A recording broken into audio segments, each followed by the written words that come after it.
Ayaw niya ng... Ayan guys, pupunta tayo ng... Ayaw niya ng Maria Regina. Pupunta tayo ng Regina Rica ngayong Sunday at magsisimba ulit tayo doon.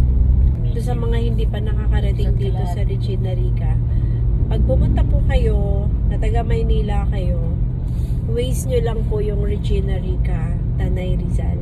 Makikita nyo na siya. Mamaya pakita ko sa inyo yung itsura ni kapag nandun na tayo. So, ito na guys, nandito na tayo sa Regina Rica ulit. I'm so happy. I'm so happy. Ayan.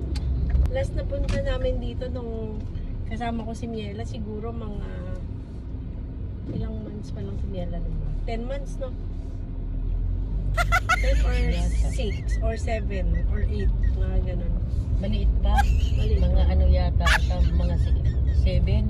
7. Kasi pag kumakanta yung pare, kumakanta Nagkakanta din din siya. Tingnan natin kung may mas pa ba ng ganitong oras.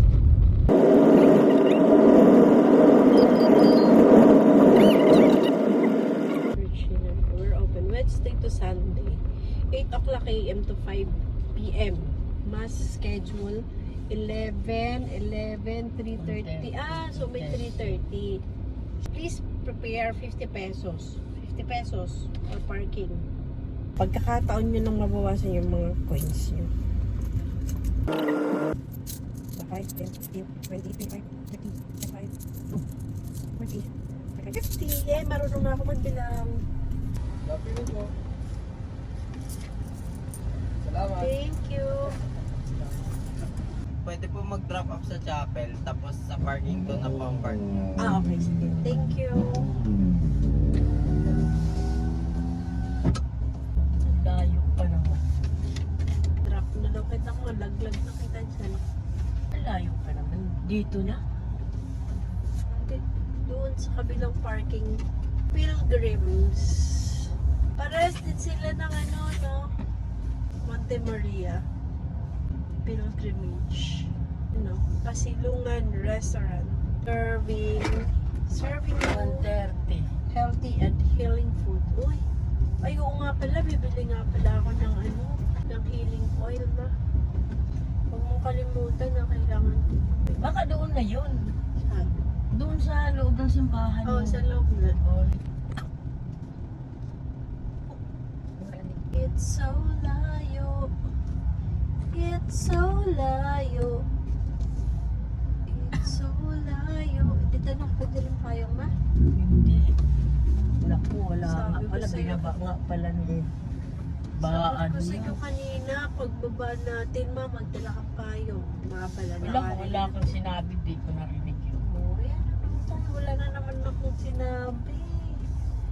Ang sabihin mo, wala kang narinig. Wala akong narinig kasi Wala akong sinabi. kuha ako ng karton. Grabe, di ba? Punong-puno. Dito tayo sa Manilim. Sana meron ditong shortcut na daan. Andito na tayo sa parking na. Siyempre, nag-lipstick daw siya. Hindi ako marunong mag-lipstick. Naggalat na. Okay lang yan, di naman yan checkin ni father eh. Ayan na guys, baba na tayo. Itsura mo, oh. Hindi siya mainit, pero nakakahingal.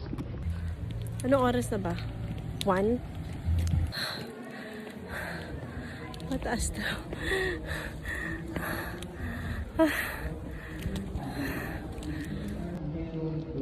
As I have been saying many times, the gospel is process to how God has done something good in us. So this is a statement of faith.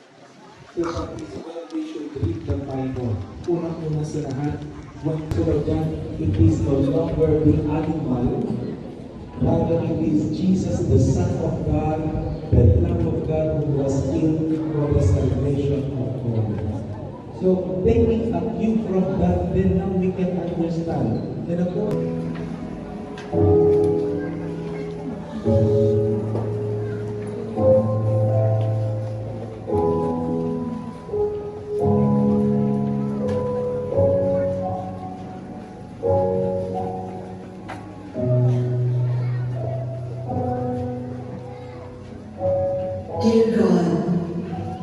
you said, "Come to me, all of you who are tired and heavily burdened, and I will give you rest." I come to you today, right now. Please touch every pore, every fiber, every cell of my body. Touch my mind, my heart, my spirit. Fill me with hope. Bumili na rin po ako ng healing oil. 100 pesos lang po to. Day in my life, Adria Gio.